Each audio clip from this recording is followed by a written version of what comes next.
Hello, hello. I appreciate everyone for joining me on this blackout. I hope that everyone is living their best life. If not, hopefully your next move is your best move.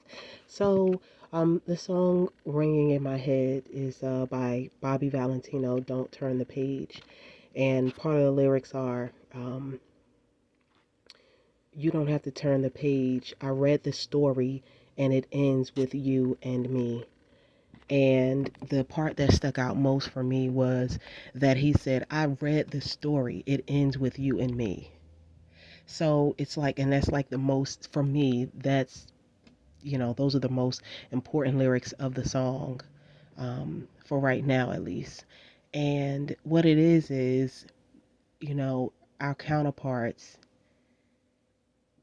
most, if not all, likely all of them, know exactly who you are. They know where they're supposed to be. They know ultimately where, their set in stone is. They know this. And that, therein lies the problem. Um, they're taking advantage of this. And they're hoping that you're hanging on to this outcome so hard that no matter what it is that they do, in the meantime, in between time, you all are still going to do what it is that you're supposed to do.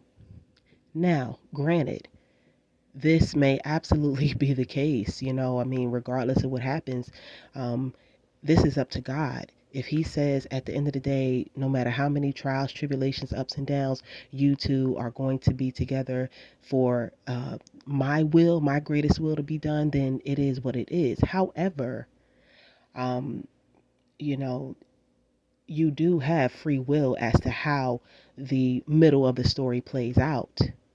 And I think that the biggest part of this is letting go, and that's whether you are the masculine or feminine energy.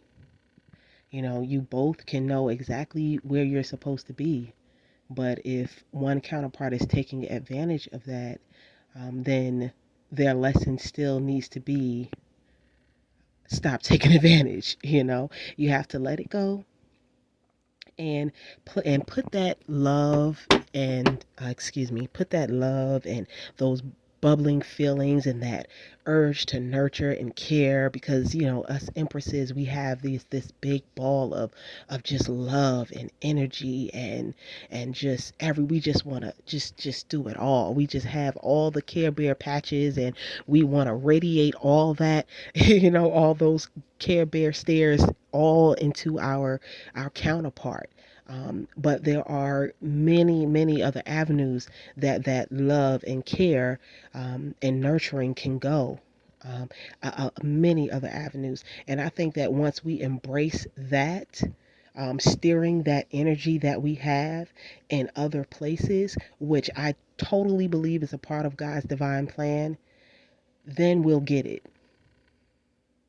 Um, Society for a long, long, long time has placed on the television in front of us, like, okay, the ultimate goal is, boy meets girl, they have a family, then they, waltz off happily ever after, no issues, nothing, blah blah blah, Sunday through Saturday, this is it till we all croak, have grandchildren, whatever. But that is a life. I mean, don't get me wrong. Hey, it's cool if that's what you're after. Fine. However, um, I truly don't believe that there is any true fruitfulness out of such an easy walk. Myself, I'm a lover of a challenge. I appreciate learning and growing, and just having those little tests to see where I stand spiritually. Because at the end of the day, we all must remember we are spiritual beings having a human experience. So getting caught up on what the world deems practical, the right thing, or the supposed way to be, that's where the problems come in. Um, our lives do not have to revolve around this white picket fence mentality.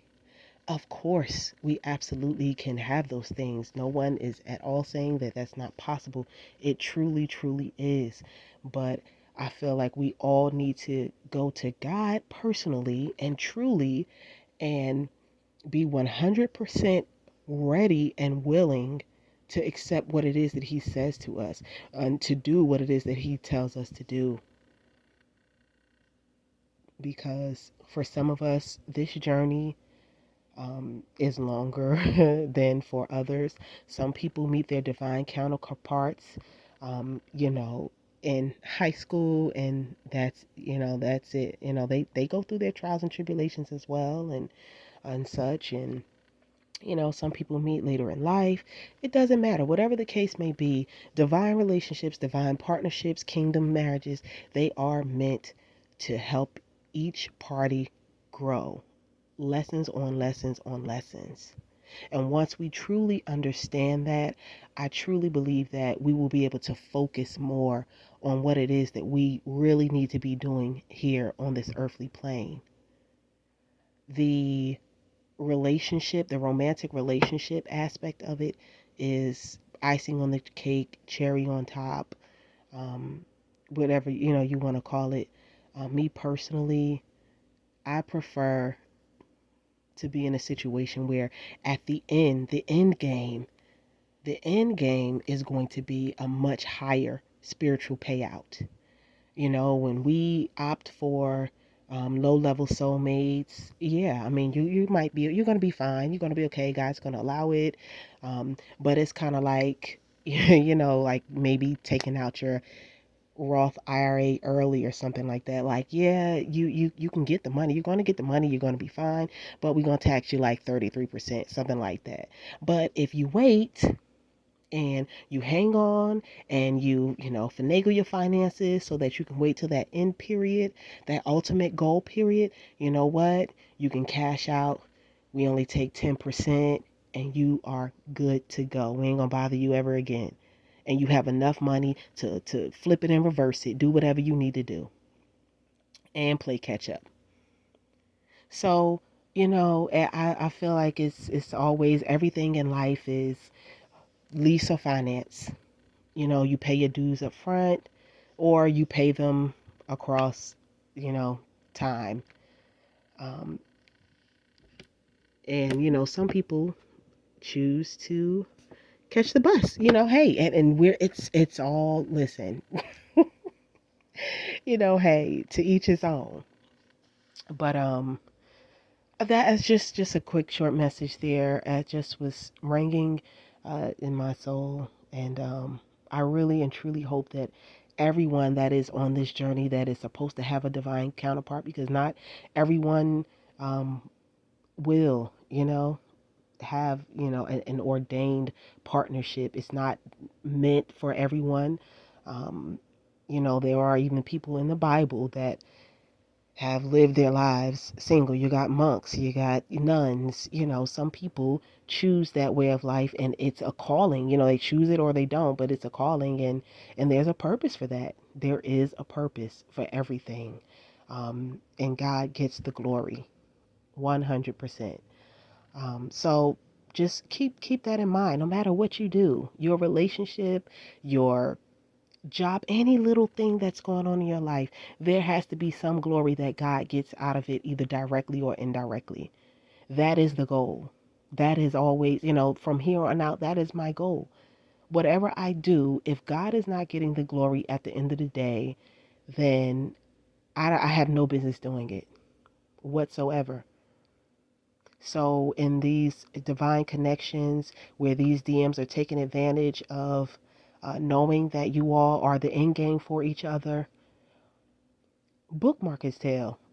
Put them on freeze, put them on hold. Block them for a while. A lot of times, sometimes that's only how the only way that they learn. They have to truly believe that you are willing to walk away for real. And that's how they grow. That's how they learn their lessons. You have to walk away. You have to take the crutch away, because we really become crutches for our divine partners.